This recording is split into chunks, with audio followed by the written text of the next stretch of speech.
بسم الله الرحمن الرحيم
প্রিয় শিক্ষার্থীবৃন্দ, তোমাদেরকে অনলাইন ক্লাসে স্বাগত জানাচ্ছি।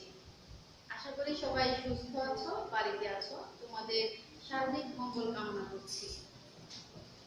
আজকে আমি তোমাদের ষষ্ঠ শ্রেণীর বাংলা প্রথম পত্রের একটি কবিতা তোমাদের সামনে উপস্থাপন করব।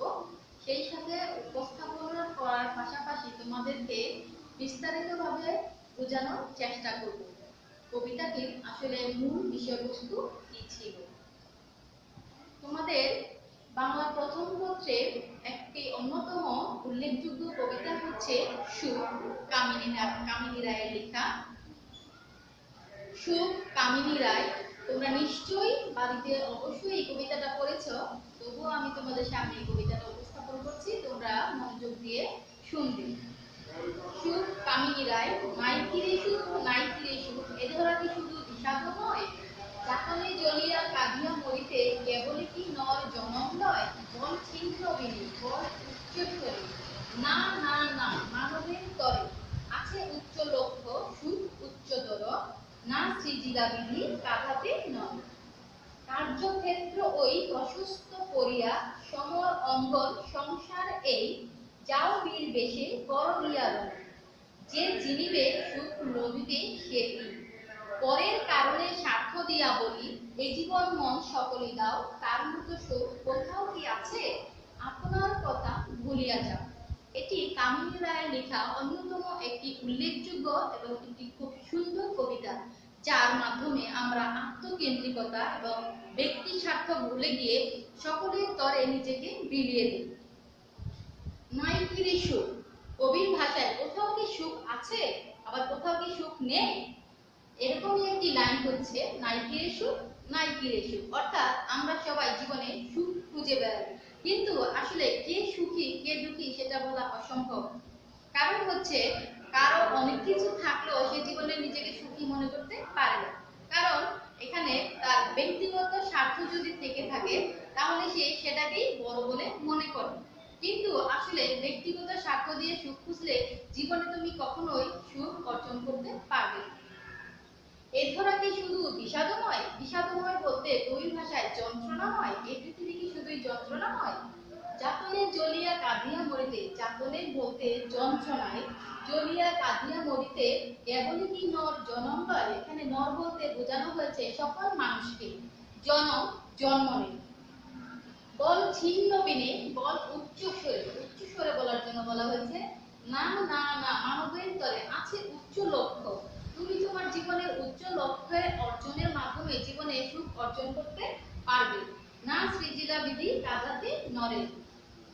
কার্যক্ষেত্র ওই প্রশস্ত করিয়া, কার্যক্ষেত্র বলতে বোঝানো হচ্ছে তোমার কাজের জায়গা। সমর অঙ্গন সংসার এই, সমস্ত পৃথিবীতে যাও বীর দেশে কর গিয়া রণ, বীরের মতো গিয়ে তুমি সেখানে কার্যক্ষেত্রে কর্ম সম্পাদন করো। যে জিনিবে সুখ লভিবে সেই, যে সেখানে বিজয়ী হতে পারবে, সুখ সেই অর্জন করতে পারবে। পরের কারণে স্বার্থ দিয়ে বলি, পরের কারণে বলতে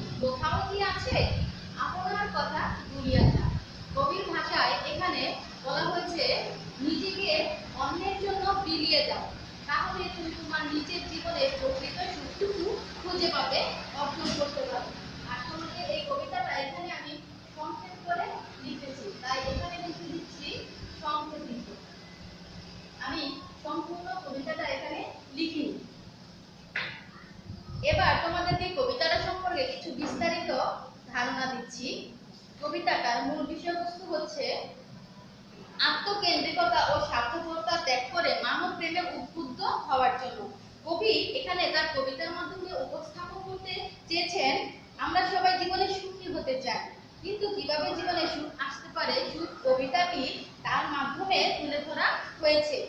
জগতে যারা কেবল সুখ খোঁজেন তারা জীবনে সুখ যন্ত্রণা ভেবে মানুষের জীবন নিরর্থক বলে মনে করেন। আসলে এই ধারণাটি মোটেই ঠিক নয়, এই ধারণা ভুল। জীবনের উদ্দেশ্য তাৎপর্য আরো বিস্তৃত, আরো অনেক মহৎ। দুঃখ যন্ত্রণা সয়ে সকল সংকট নিচে ফেলে মোকাবেলা করে জীবন সংগ্রামের সফলতার মাধ্যমে তুমি জীবনে প্রকৃত সুখ লাভ করতে পারবে, যা কবিতার ভাষায় কবিতার মাধ্যমে আমাদেরকে বুঝিয়েছেন। কিন্তু সমাজের অন্য সবার কথা ভুলে কেউ যদি শুধু নিজের সুখটুকু খুঁজে বেড়ায়, নিজের স্বার্থ দেখে, তাহলে সে হয়ে পড়ে আত্মকেন্দ্রিক, স্বার্থপর। সে জীবনে কখনোই সুখী হতে পারবে না এবং সুখ অর্জন করতে পারবে না।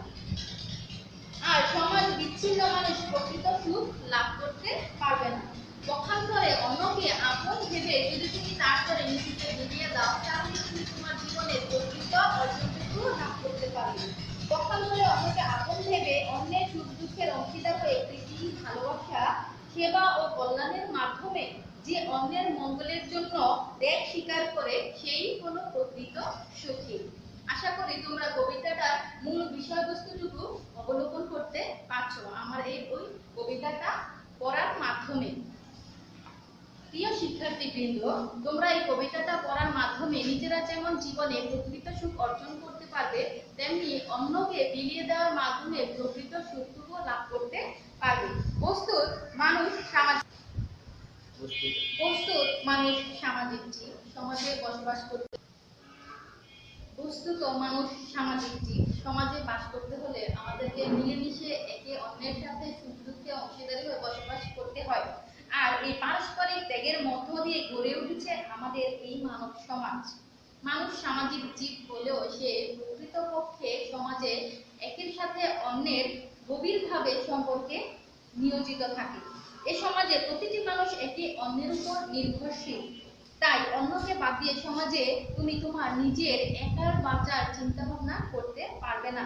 তাই অন্যকে বাদ দিয়ে সমাজে একলা বাঁচার কথা তুমি কখনো কল্পনাও করতে পারবে না, সুখী হওয়া তো দূরের কথা।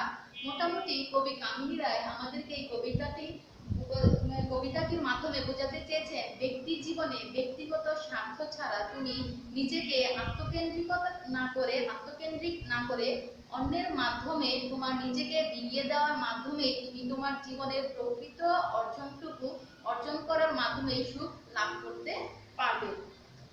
এবার আসছি সুখ কামিনী রায়ের কবি পরিচিতি নিয়ে।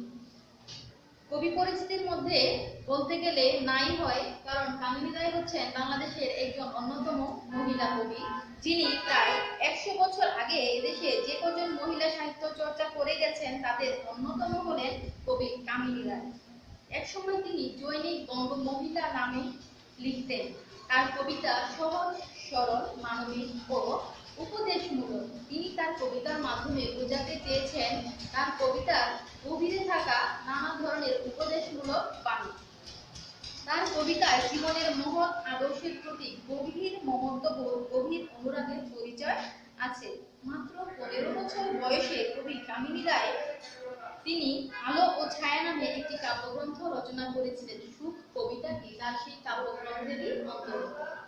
তার অন্যান্য উল্লেখযোগ্য গ্রন্থ হচ্ছে নির্মাল্য, অশোক সঙ্গীত, গুণ ও ভিক ও জীবন পথে। কবিতা ছাড়াও কামিনী রায় গল্প, নাটক ও জীবনী গ্রন্থ রচনা করেছেন। সাহিত্য সাধনার স্বীকৃতি হিসেবে তিনি কলকাতা বিশ্ববিদ্যালয়ের জগত্তারিণী পদে সম্মানিত হন। এবার আসছি কামিনী রায়ের জন্ম পরিচিতি নিয়ে। কামিনী রায়ের জন্ম 1864 খ্রিস্টাব্দের বাসরগঞ্জ, বর্তমান বরিশাল জেলার বাসন্ডা গ্রামে এবং মৃত্যু কলকাতায় 1933 খ্রিস্টাব্দে।